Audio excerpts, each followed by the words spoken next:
Welcome to Lutong Bahay with Nanay. Today we are going to... Oh, wait lang. This is not Lutong Bahay with Nanay. This is Bahay with Nanay. Repeat. Welcome to Bahay with Nanay. Today we are going to teach you how to make your own dishwashing liquid. Oh. Alright, so ganito siya kalaki, guys. Kita nyo ba? Maganda. Ayan, so sarili nyong dishwashing liquid. Pack na pack. Ready ka na. Okay. 10 liters lang. 10 liters. Kasi, pag 11 dapat ito na yung Okay. Okay.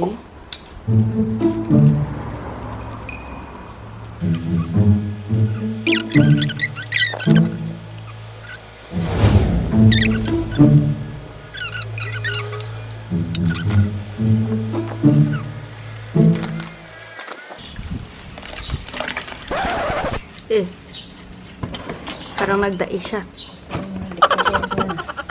Kulay.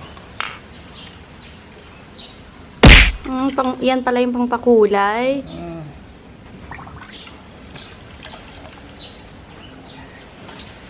Para kunwari, dilaw siya. Hindi yung mga ginagamit na. Hindi yung mga buo. Para magtaunaw. So, 3 days to, Tapos yun na, marami na tayong mga dishwashing liquid. Oh. Lilipat ako doon sa lalagyan kaya magbugas. Ay, bugas ako ng lalagyan. Okay. Tapos na to? Yun na? Oh, okay. Yeah. Ano nagagawin natin? Ano naman natin siya? Oh. Mamaya naman yan. Haluin ko naman ulit yan.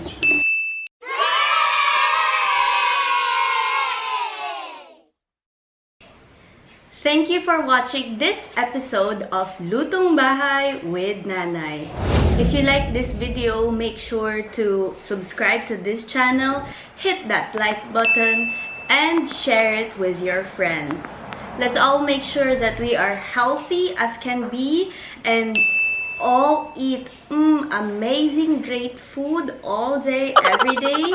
And let's just all take care of the earth and the universe and everything else.